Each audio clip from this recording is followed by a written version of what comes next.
Afloat with Henry Morgan.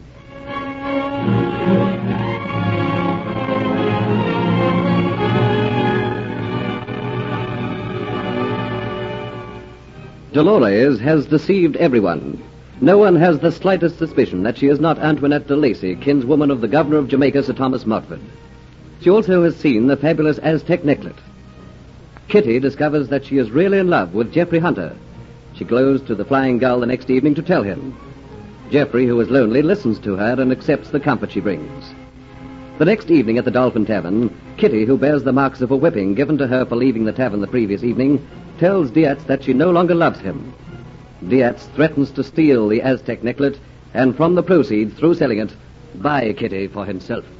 No, that you couldn't do. I can and I will. You're a bondwoman, a slave sent out from England to be bought in the marketplace as necessary. Anyone who has the prize can buy you. I'll not come to you, do you hear me? You will have no choice, because no matter what price Oleg Jobson wants for you, I'll be able to get it for the next. I wouldn't come. You will have no choice.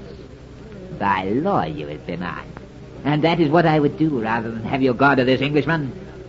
And when you are mine, let me warn you that should any other man try to steal you, it is within my right to kill him because he is trying to steal my property. I can't help it if I have no feelings for you. I tried to be loyal to you, but you knew I was not even successful at doing that, and now I have no feelings for you at all. You thought to make a fool out of me, to make me the laughing stock of Port Royal. You not think the others will chuckle in their beards when they know you have thrown me aside for this pasty-faced Englishman? You must think I'm a fool if you think I'll allow you to cast me aside like this. I am going to keep you by possession, if necessary. But I'll come to hate you. Then do not force me to do this thing. Come, let me show you how to forget this Englishman. No, I don't want you to touch me Oh, again. this is such foolishness. You will let me make you forget him, eh? My wrist. My wrist. Look up into my face. You hear me? Look up. No, I will not. Leave go of me, you swine. You've no right to lay your hands on me. Help! Help, you in the tavern, help! Like a hot knife cutting through ice, Kitty's scream flashes to the furthermost corners of the smoke-laden tavern. It tops the babble, the oaths and coarse voices. It seems to hang suspended, cutting off all sound, and the tavern for a moment is still, unearthly quiet. Brawls and fights are no uncommon occurrences in the Dolphin Tavern. Men's voices have frequently been raised in anger, and sometimes in pain. Yet never before have the low rafters flung back the scream of a woman. There is only one voice from which that scream could come, Kitty, the friend of all those from every corner of the Caribbean. Like a surge of an angry rising tide, the men leave their drinks, their tables, and their companions, and jostle to the alcove whence came the sound. Get away, all of you. Leave this to me. Angrily, Dietz turns towards the sullen, brutal faces of the mob. Kitty, knowing the uncertainty of their tempers, their love of a fight to the kill, prays to her patron saint that no harm will follow her foolish appeal for help. Tempers become frayed as those behind jostle and elbow to force their way to the front. The crowd seems to swell and sway like an ocean sea, and then suddenly from behind, an unknown hand reaches out and grabs a bottle. It splinters its fragments behind Dietz's head, the liquid spreading and running like blood on the wall. It is as though the bursting bottle is a secret prearranged signal. Bedlam breaks loose. Knives are drawn, oaths and vile curses snarl upon the air. Tables crash and crumble beneath the weight of fighting men. Bottles fall and smash, leaving their slippery smears upon the dirty floor. There is no reason for the fight except that the screamers loosen their lust to kill and destroy. Terrified, Kitty crouches in a corner watching the destruction of material and men. And somewhere amongst this screaming, cursing tangle of arms and legs and bodies is Dietz, for he was the first drawn into the fight. In the distance, safe from harm, stands bow-legged Jobson, alternatively wringing his hands and tearing his hair at the destruction of his tavern.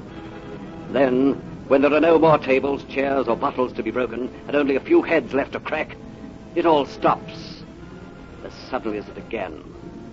And those who are able to walk go roistering out into the night, taking with them a badly beaten but still conscious Dietz.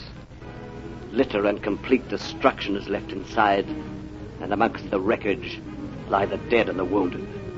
The blood from their wounds mingles with the liquor on the floor. White and shaken, unable to believe that she has not been harmed, Kitty comes from the corner.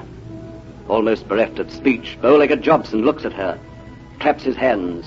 Two black slaves come out from the rear of the tavern and stand beside him, their eyes wide as they stare at the carnage. You Irish witch, look what you've done. No, Mr. Jobson, it wasn't my fault. Look at the destruction your fine airs and graces have brought. You are in this tavern to amuse my customers. First of all, you run away for a night, and then you spurn them and incite them to destroy.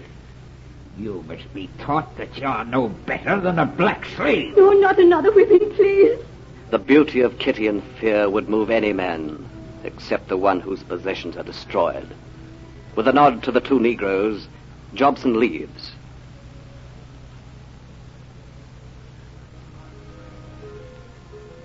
In the small, square, box-littered, rubbish-filled yard at the back of the Dolphin Tavern, the flaming torches stuck in brackets around the stone walls cast a yellow, swinging light over a barbaric scene. Kitty, her back bare and showing in this strange light an ugly crisscross of rising red wheels, has her wrists lashed high above her head to a pole. One of the black slaves is coiling a thin, long black whip, while his companion examines their handiwork. He is proud of it. No skin has been broken. To do that would endanger his own skin. For Jobson knows that Kitty's greatest value lies in her unblemished loveliness. With a sharp knife, he cuts her from the pole, and without another look, they both leave her, sobbing upon the ground. News of wars, riots, and rebels travels fast, and the cause of the evening's disturbance soon reaches the Flying Gull and is learned of by Hunter. He waits, watching the bedraggled, bruised men come aboard, looking for one man in particular. No, don't go aboard yet, Diaz. I want no word with you tonight, Hunter. We are not going to have many words. Leave me be. Can't you see I've had enough tonight? I can hardly walk. I want to get aboard ship and get some rest. You will never go aboard the Flying Gull again, Diaz. I have heard about your little exploit tonight, and it's time you learned that when a woman tells you to leave her alone, she means it. And as you have not learnt that lesson yet, then you will now. I am going aboard the ship. You just try and stop me. I will. No! And if you can't swim now, it's time for you to learn.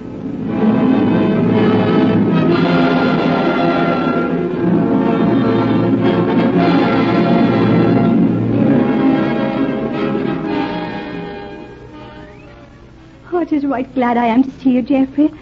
But what are you doing here at the Dolphin Tavern at this time of day? I've come to see you, of course. You have... Oh, Geoffrey, grand to hear you say that. I heard about the affair of last night. Oh, look at the tavern. They wrecked it. It was just an excuse for them to have a fight among themselves, and I got the blame for it. You won't be having any more trouble from Diaz, Kitty. Unless he can swim, he's been drowned in the harbor of Port Royal. Why, how do you mean? I hit him rather hard when he came back to the ship last night, and he tumbled over the quayside. You won't need to worry about him anymore. Oh, don't touch my shoulder, Geoffrey, please. Why, what's this? I see long, thin, black bruises. Bow-legged Jobson. He blamed me for last night, and I got another whipping. His two black slaves are very expert with the whip. He had you beaten by two black slaves? Yes. What is this world we live in where men are able to treat women and their fellow men like cattle beasts of the field? Oh, he has every right to treat me as he will. You see, I'm only a convict servant, no better than a slave. I'm his property. I belong to him. What a vile system this is. How can I get you away from here? Oh, you're very sweet. But you'd have to buy me. And my price would be too high, that I know. Far too high for even you to do it. No, just come and see me and let me be near you sometimes, Geoffrey, and I can put up with anything else. You've been so good to me, Kitty. I would like to do more than that. You can't. There's nothing you can do, and now, Geoffrey, you'd better go. There's all this mess, and I've got to get it cleaned up. All right, Kitty. And I'll be back tonight to see you.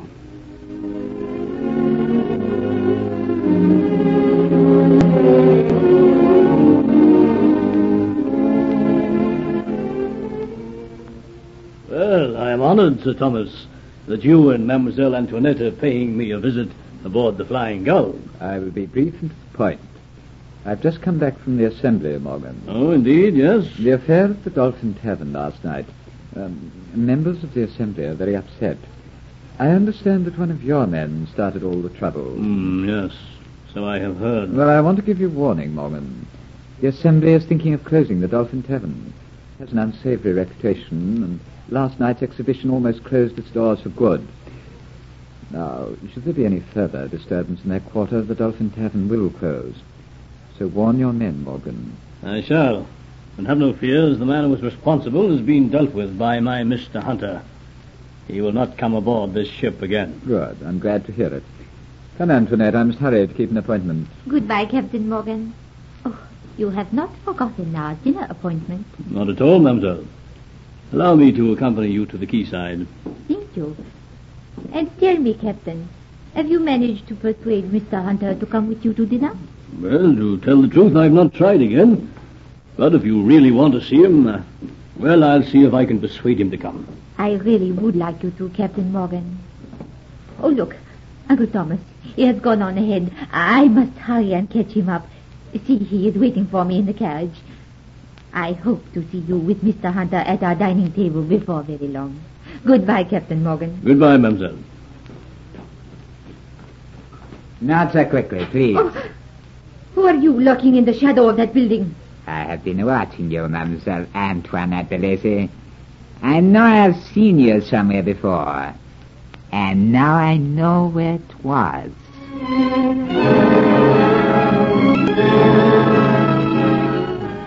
All of Dolores' plans are in danger if Bietz really knows her identity. Hear the sequel of this meeting in the next episode of Afloat with Henry Morgan.